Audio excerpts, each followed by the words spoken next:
In this video, we'll be talking about Filipino boxing, also known as dirty boxing. So this is very different from sport boxing. This is actually designed for self-defense and for the street. And not just that, Filipino boxing, dirty boxing assumes there may even be weapons involved. So many times when we are doing dirty boxing, we can assume that we're holding a knife or a pen, and that's how we are fighting. So that's where a lot of the hammer strikes, back fists, things like that come in. Okay? So discuss the 5 principles of this martial art. Number 1 is finish the fight quickly. Like I said, there could be weapons involved. So you don't want to do what you would do in a sport. In a sport, how you would fight is I throw a jab, now he throws a jab, and it's like a dance. There's an energy going on, right? There could be 3 rounds, 5 rounds, 12 rounds. So we are constantly moving around. I throw a combination, now he throws a combination. There's a back and forth. But if you just go to YouTube and you write self-defense or real fight CCTV footage, you will see everything is ending in 6 seconds. In 6 seconds, one person is beating the other person. So the match or the victor is determined in just a matter of seconds.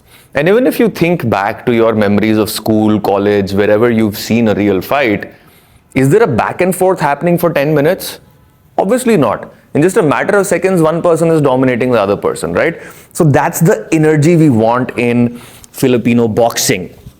We don't want combinations where, for example, you do jab cross and you step back and then he tries to do something. We don't want combinations where he's going in and out.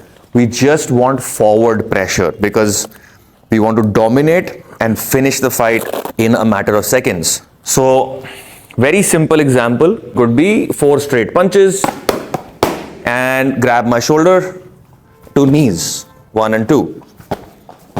Right? Just forward, constant forward pressure. Once again. Another example could be jab cross hook, 2 elbows. So he's basically looking to just keep going and finish the opponent, right? And if this doesn't do it, he's just going to keep on going. So finish the fight quickly is the first principle in Filipino martial arts. Now, there's the second principle, which is destroy your opponent's attacks. Or as they used to call it back in the day, defang the snake. Sounds very fancy and cool. Defang the snake. What that means is, if he is attacking me, throw a punch, I want to destroy his weapon. Now, some martial artists, the way they teach it, I don't like it. It's not very practical. They teach things like when he's punching, you aim your elbow at his knuckles. You can't do that. Punches are very fast. So even a lot of stuff like when he's punching, you grab the punch and you turn it around. I don't think that's very practical. So I've modified it a little bit. What I have done is, I just say, on the street, keep your elbows up. Try to point your elbows out. So if he's throwing a jab, I just want to point my elbow out.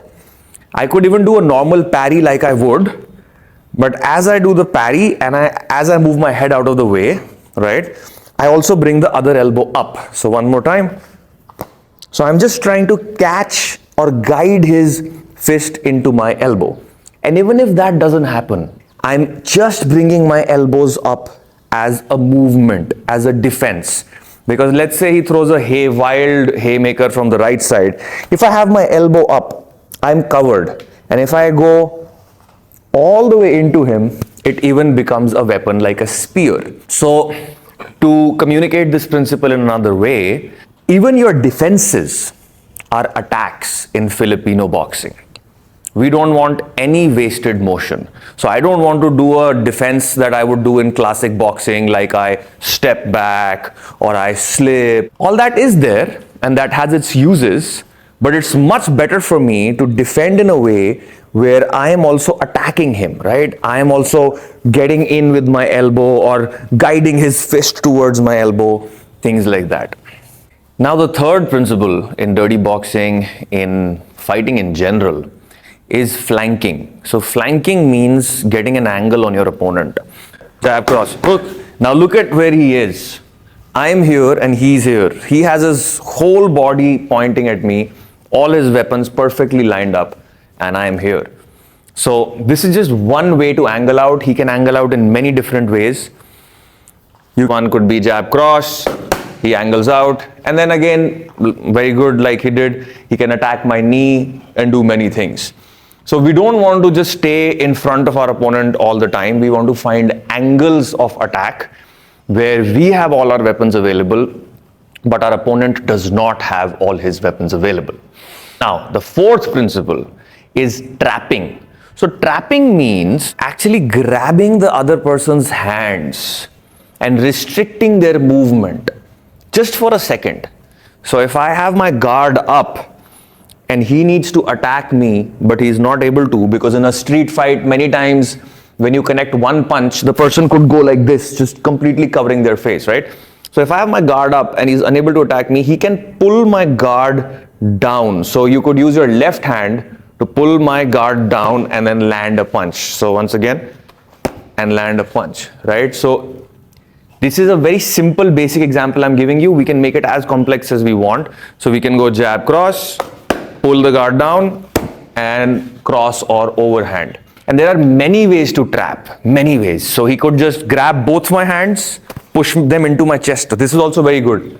This is, so you know how in Muay Thai, put your hands on my hands. So in Muay Thai, they have this kind of motion where they press the hand down and they do an elbow from over the top. That's also sort of trapping the hands. So there are many ways to trap the hands, and we use them in Filipino boxing. A really classic example is, if we're fighting and I get hit, I might cover up. I might cover up like this. But on the street, he doesn't know if that cover means defeat or if that cover means I'm going to come back with even more rage. So what we do is, let's say you throw a right, now you pull it back. Now I'm going to do this on the pad. This represents the cover, right? You take both your hands and you pull my hand out of the way. Yes, or just snatch it down like that. And then you start hitting again. Right? So what this represents in real life is, I get hit. I'm like this now. He pulls the hands out of the way and he starts hitting. So stuff like this, which obviously is not there in most sports, is included in dirty boxing and Filipino boxing. Now lastly, takedowns. We have takedowns and grappling in Filipino boxing, dirty boxing, but it's not like MMA, it's not like Brazilian Jiu-Jitsu. We don't believe in going to the ground because, like I said at the starting of the video, there could be weapons involved, there could be multiple opponents, this is a real life situation. We want to avoid going to the ground at all costs. But if we can dump our opponent on the ground, that's great, right? So what we do is we do low risk takedowns. What is a low risk takedown? A low risk takedown is where I am not going to his legs. Because if I am going to his legs, and let's say he sprawls on me, then I'm stuck under him on the road. That's a very high risk takedown. But if I'm going for something as simple as a head snap down, I'm just trying to get his head and snap him down. If he escapes that, moves back or whatever, I didn't get into a bad position. I am not in harm's way. It's just that my takedown didn't work, right? So things like, takedowns from classic jiu-jitsu where you go jab, cross, hook, cross, you leave your cross here, take a step, get this kind of a position, and you can take your opponent down. We like to do stuff like this. We like to do stuff how in Muay Thai you have trips, so off balancing, tripping, stuff like that. These are the kind of takedowns we use. We don't go for double leg, single leg, all of that. So that is a little bit about this martial art, Filipino boxing, dirty boxing. And I really think it is one of the world's most powerful martial arts right now. This is very, very realistic, very, very practical, because its base energy is boxing. So I strongly suggest you try this martial art out. If you live in India, come to a Knockout Fight Club and train with us.